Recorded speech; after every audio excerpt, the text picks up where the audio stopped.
Billionaire investor और Warren Buffett के partner Charlie Munger ने एक बार फैमिली गेट टुगेदर में बच्चों से एक पहेली पूछी। उन्होंने पूछा कि अमेरिका में एक ऐसा वन ऑन वन कंपटीशन होता है जिसमें एक आदमी इसमें 2 बार नेशनल चैंपियन बना, लेकिन दोनों बार की जीत के बीच 65 इयर्स का गैप था।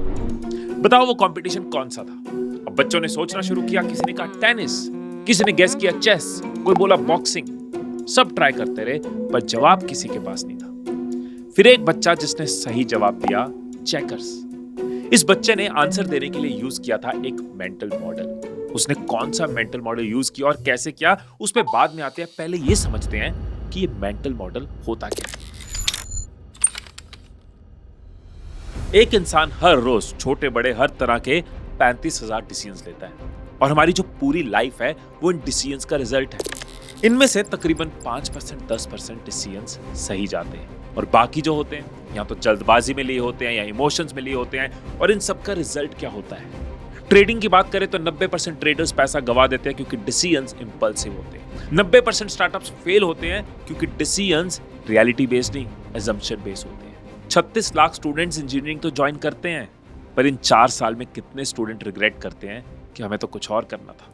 तो आप देखो कि 95% लोग ना एक लूप में फंसे हैं। गलत डिसीजन, रिग्रेट, फ्रस्ट्रेशन, और वही गलती रिपीट होती जाती है और लाइफ रिग्रेट में निकल जाती है। लेकिन कुछ लोग हैं जो इसी दुनिया में रहते हैं, ऐसी प्रॉब्लम्स ही फेस करते हैं, फिर भी सही डिसीजंस लेते हैं क्योंकि वो लोग मेंटल मॉडल्स यूज करते हैं।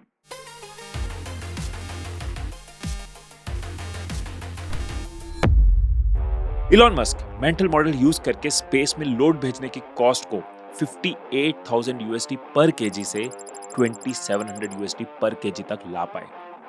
नवल रविकांत भी सेम मेंटल मॉडल को यूज करते हैं अपनी लाइफ और इन्वेस्टमेंट्स में। चार्ली मंगर जैसे बिलियनियर्स तो कहते हैं अगर आपके पास मेंटल मॉडल्स नहीं है तो आप बिजनेस और लाइफ दोनों में फेल हो। और एक मेंटल मॉडल ऐसा भी है जो जेफ बेजोस, रे डालियो, राधाकृष्ण दमानी यूज करते हैं। मैंने भी सेम मेंटल मॉडल को यूज किया अपनी कंटेंट क्रिएशन की ग्रोथ में और इस वीडियो को बनाने में भी सेम मेंटल मॉडल यूज किया गया है। उसके बारे में भी आपको वीडियो के अंदर पता चलेगा और उस बच्चे ने कौन सा मेंटल मॉडल यूज किया था उसके बारे में। तो होते क्या है ये मेंटल मॉडल्स? मेंटल मॉडल मतलब बने बनाए थिंकिंग के ऐसे डिजाइन्स जिनसे आप अपनी एवरेज थिंकिंग को एक्सेप्शनल थिंकिंग में बदल पाते हो। मतलब सोचने के ऐसे तरीके जिससे आप वो सोच पाते हो जो दूसरे नहीं सोच पाते। इनको यूज करके कोई भी अपने लाइफ के किसी भी एरिया में सही डिसीजंस ले सकता है, अपनी कंफ्यूजन को जल्दी खत्म कर सकता है, अपने रिलेशंस, करियर या पैसे के मामले में वो सोच सकता है जो दूसरे नहीं सोच पा रहे। तो मेंटल मॉडल्स को डीपली समझने के लिए सबसे पहले मैंने ये बुक पढ़ी जिसमें 30 मेंटल मॉडल्स थे। इसमें से कुछ मॉडल्स मैंने शॉर्टलिस्ट करे, फिर मैंने अपनी टीम के साथ इन मॉडल्स को फर्दर स्टडी करा। जो लोग इन मॉडल्स को यूज करते हैं हमने उनके पॉडकास्ट सुने, उनके इंटरव्यूज पढ़े और अल्टीमेटली 3 ऐसे मेंटल मॉडल निकाले जो यूज करने में तो आसान है पर किसी की थिंकिंग को भी एक्सेप्शनल थिंकिंग बना सकते हैं, जो किसी को भी सही डिसीजंस तक लेकर जा सकते हैं, जो किसी की लाइफ में भी सही डायरेक्शन में स्पीड के साथ ग्रो करवा सकते हैं। और जब मैं ये मेंटल मॉडल्स एक्सप्लेन करूंगा हर मॉडल के साथ आपको एक चैलेंज भी दूंगा जिससे आप प्रैक्टिकली अपनी लाइफ में एक बड़ा चेंज ला पाओगे।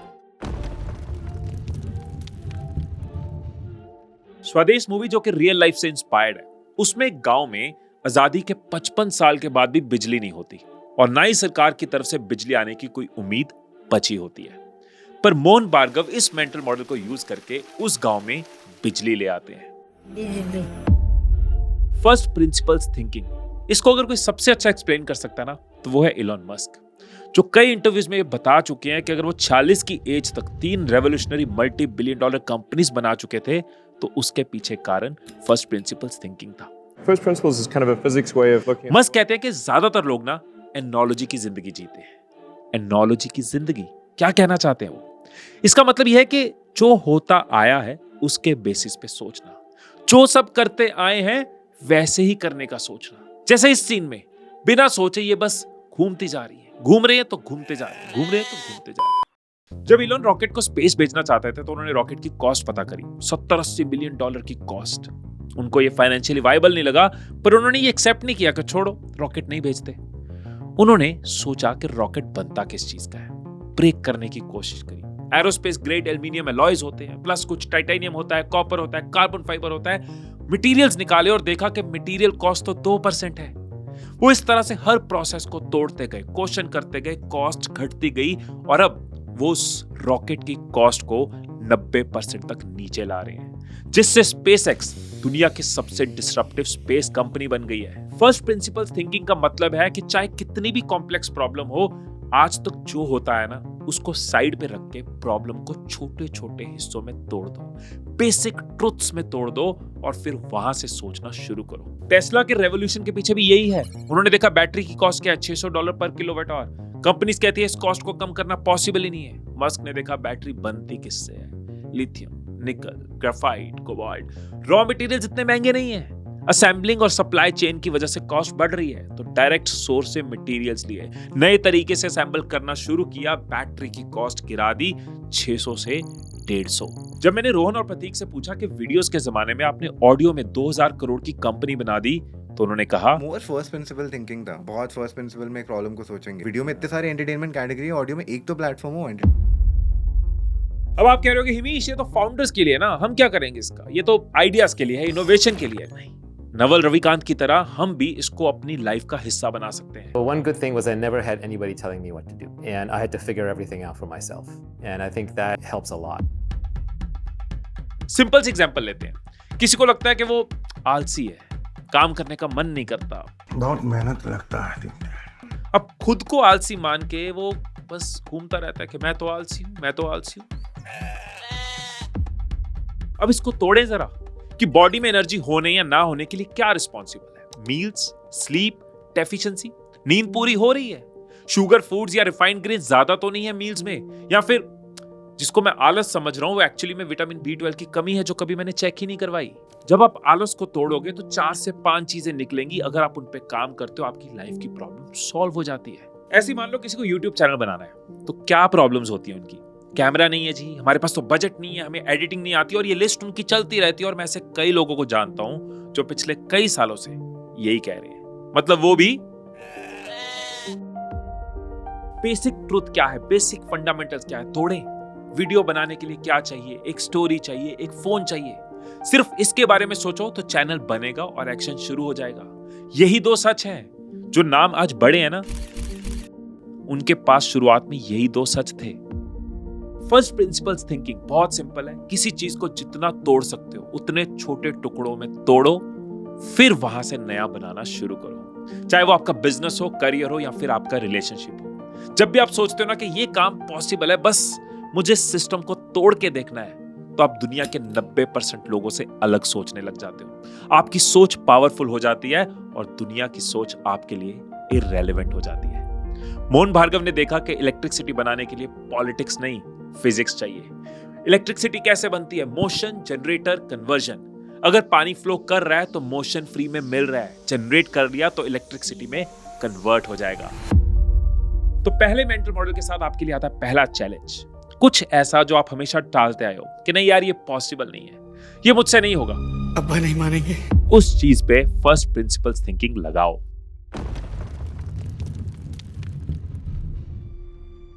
दादा दादी से जो बचपन में हमने कहानियां सुनी होती हैं वो आज भी रिलेटेबल होती है।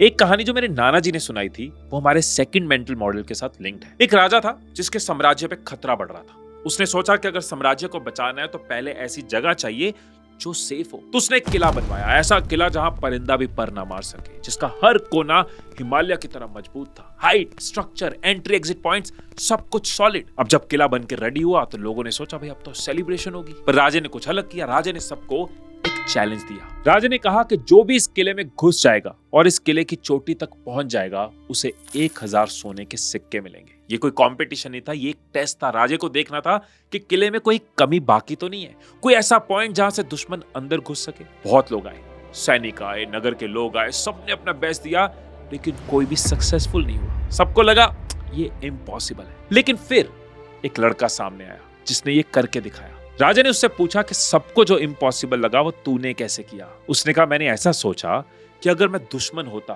तो मैं कहां से अटैक करता, और मेरी ये सोच मुझे उसे एक छोटे से गैप तक ले गई जहां से मैं किले में घुस पाया। ये है इन्वर्जन थिंकिंग। प्रॉब्लम को सीधा देखने के बजाय कई बार उल्टा सोचना जरूरी होता है। उस राजे ने भी यही किया था।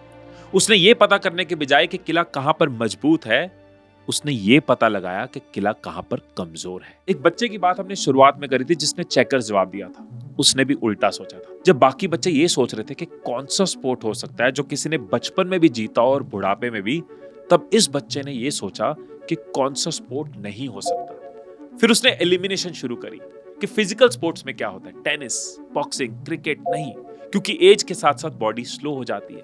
मेमोरी बेस्ड गेम्स कौन सी होती हैं, चेस हो सकता है, सुडोकू हो सकता है, नहीं, ये टफ है क्योंकि बुढ़ापे में शार्पनेस वैसी नहीं रहती। वो एलिमिनेट करते करते पहुंचा चेकर्स तक।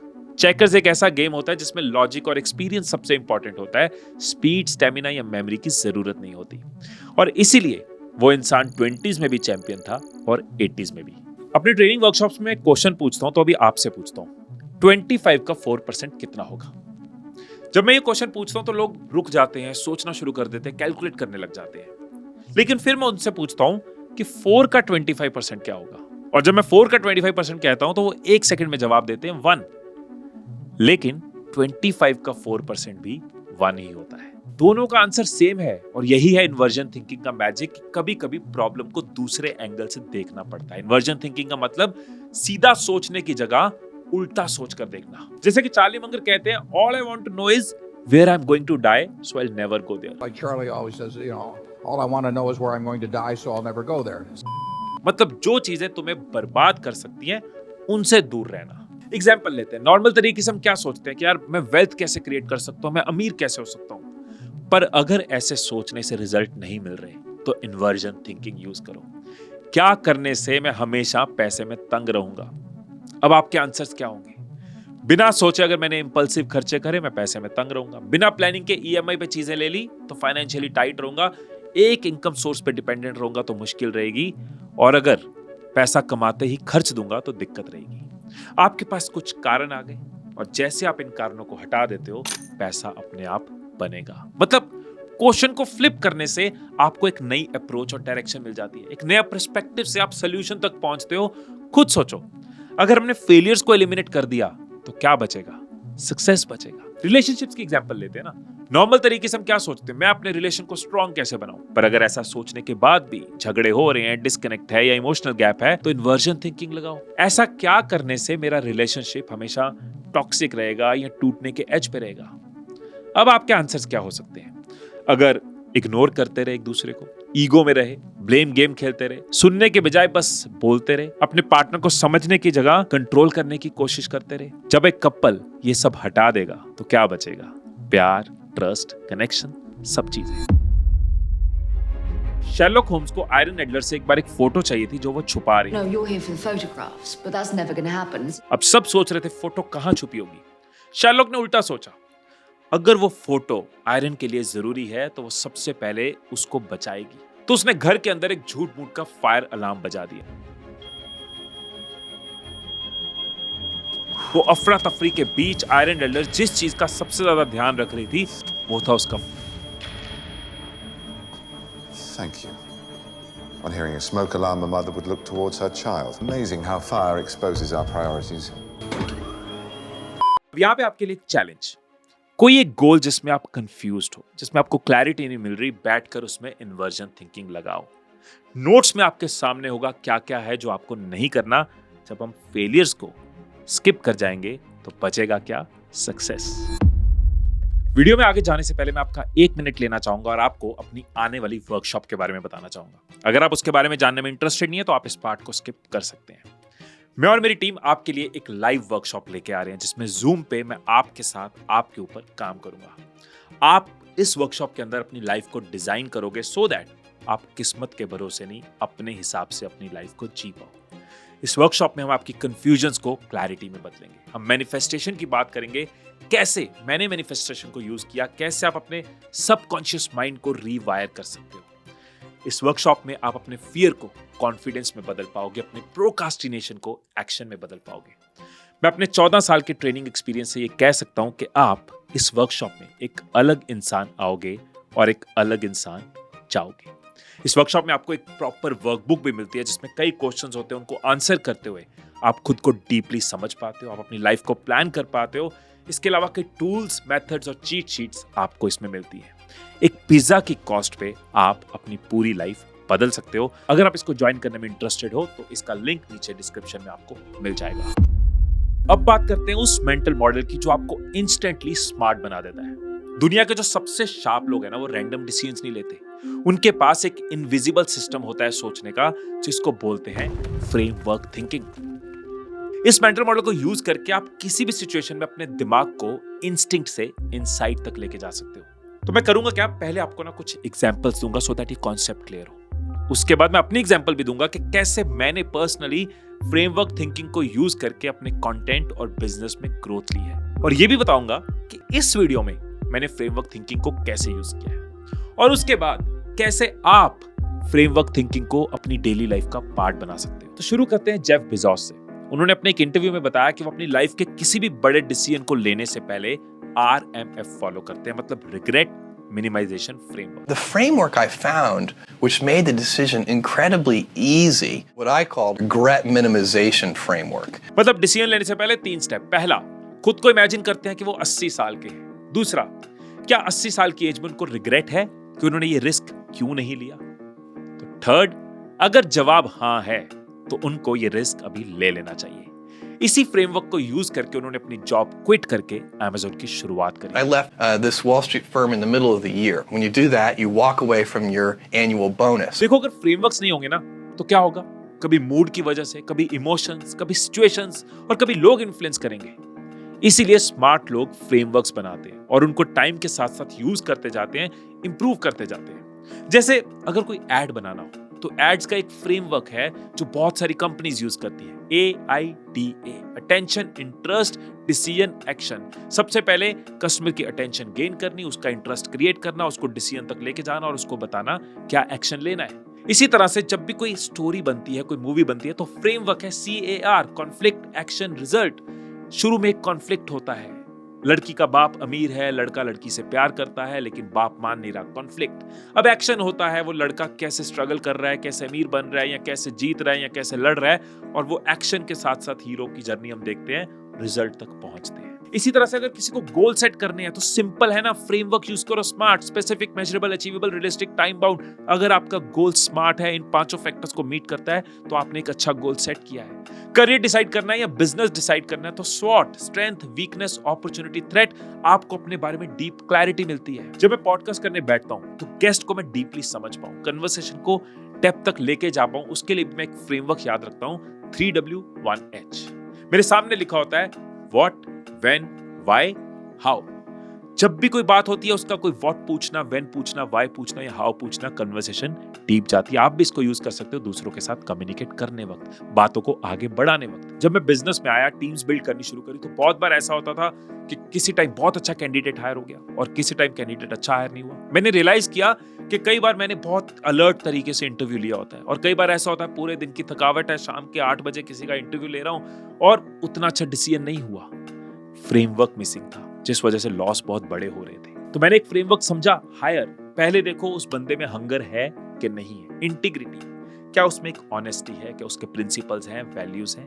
रोल फिट, जो मेरी रिक्वायरमेंट है उससे उसका फिट मैच है। एंड E, एनर्जी, वो वाइब है, वो एनर्जी है, वो एम्बिशन है, वो पैशन है जो मुझे चाहिए। ऐसे जब मुझे वीडियो बनानी होती है, अगर मैं हर बार स्ट्रक्चर सोचूंगा तो कई बार मैं ऑडियंस के साथ जस्टिस कर पाऊंगा, कई बार ऑडियंस को कंफ्यूज कर जाऊंगा। इसलिए ओवर द टाइम एक्सपेरिमेंट कर करके मैं फ्रेमवर्क को समझा कि मेरे लिए बेस्ट फ्रेमवर्क काम करता है HICC। सबसे पहले हुक, कोई ऐसी चीज जिससे मैं लोगों की अटेंशन को गेन कर पाऊं। I, इंटरेस्ट, लोगों का इंटरेस्ट उस टॉपिक में क्रिएट कर पाऊं। C, कंटेंट, जिसके अंदर हम डेप्थ में जाते हैं, डिटेल में जाते हैं, जैसे इस वीडियो के 3 पॉइंट्स हैं। And then C, closure, call to action, मैं क्या चाहता हूं, इसके बाद लोग क्या करें, जो मैं आपको चैलेंजेस दे रहा हूं। तो अब जो मेरा फोकस है ना, वो कंटेंट में होता है, स्ट्रक्चर पे नहीं। मेरा फोकस होता है कैसे मैं कॉम्प्लेक्स चीजों को सिंपल करके आपको वैल्यू दे पाऊं। ऐसा ही फ्रेमवर्क मैं रील्स और शॉर्ट्स में यूज करता हूं। तो मेरा जो ध्यान है वो कंटेंट रिसर्च में है, वैल्यू देने पे है, कॉम्प्लेक्स चीजों को सिंपल करने में है। हर बार मैं स्ट्रक्चर्स के साथ एक्सपेरिमेंट नहीं करता। इससे मैं क्लैरिटी के साथ आप तक अपनी बात पहुंचा पाता हूं। और ये कोई नया कॉन्सेप्ट नहीं है। अरिस्टोटल ने 2000 साल पहले कहा था कि अगर आप चाहते हो दूसरों को अपनी बात मनवाना तो याद रखना इथोस, लोगोस, पाथोस, मतलब क्रेडिबिलिटी, लॉजिक और इमोशन। अगर आपने ये तीनों चीजें मिक्स करी तो आप दूसरों को कन्विंस कर पाओगे। अब इसकी एक बहुत प्रैक्टिकल यूजेज आपको दिखाता हूं कि कैसे डेली लाइफ को ये इतना इंपैक्ट कर सकता है। सैलरी आई, कभी पैसे बच गए, कभी खर्च हो गए, कभी ज्यादा सेव हो गए, कभी सैलरी आने से पहले ही पिछली सैलरी खत्म हो गई। मतलब किसी महीने सही डिसीजन ले रहे हैं, किसी महीने गलत ले रहे हैं, लेकिन जो लोग फ्रेमवर्क बना लेते हैं, for example 20-30-50, 20% of salary save करूंगा, 30% वांट्स में जाएगा और 50% नीड्स में जाएगा। हर महीने वो लोग सही डिसीजन को रिपीट कर पाते हैं और कुछ साल बाद एक अच्छी वेल्थ कंपाउंड हो चुकी होती है। मतलब एक फ्रेमवर्क आपको फाइनेंशियली फ्री बना देता है। मैंने अपनी इंस्टाग्राम की एक रील में लोगों को पॉजिटिव थिंकिंग का एक फ्रेमवर्क दिया था। हजारों लोगों ने उसको अपनी लाइफ का पार्ट बनाया है। 3 C's, consumption, creation and connection. जरूरी नहीं है कि जो फ्रेमवर्क चलते आ रहे हैं आपको उनको ही यूज करना है। आप दूसरों के फ्रेमवर्क को टेस्ट कर सकते हो और अपने फ्रेमवर्क्स क्रिएट कर सकते हो जिससे आपकी लाइफ इजी होती है। तो देखो कौन सी चीजें हैं जो आपकी लाइफ में रिपीट होती हैं, कभी सही, कभी गलत, कभी हुई, कभी नहीं हुई, उनको फ्रेमवर्क्स में डालो ताकि प्रेशर माइंड पे ना हो। कभी एनर्जी होगी, कभी मूड होगा, कभी इमोशंस होंगे, लेकिन फ्रेमवर्क होगा तो आप सही डिसीजंस बार बार ले पाओगे, अपने सक्सेसेस को रिपीट कर पाओगे। तो मतलब फ्रेमवर्क थिंकिंग आपके दिमाग का एक ऑपरेटिंग सिस्टम है जिससे आप बार बार राइट डिसीजंस ले सकते हो, रिपीट कर सकते हो। तो चैलेंज ये है कि देखो आपकी लाइफ में कौन सी चीजें जो बार बार होती हैं, उनके अराउंड एक फ्रेमवर्क बनाओ सो दैट वो बार बार सही होती जाए और बेटर होती जाए। मतलब ये सारे जो मेंटल मॉडल्स मैंने आपके साथ डिस्कस किए हैं, ये गूगल मैप की तरह है। रास्ता डालो और चलते जाओ, आप पहुंच जाओगे। सो आई होप कि इस वीडियो ने आपको वैल्यू दी होगी। अगर आप मेरी नेक्स्ट लाइव वर्कशॉप अटेंड करना चाहते हैं तो उसका लिंक आपको नीचे डिस्क्रिप्शन में मिल जाएगा। फिर मिलेंगे अगली वीडियो में, तब तक खुश रहिए, खुशियां बांटते रहिए। I love you all.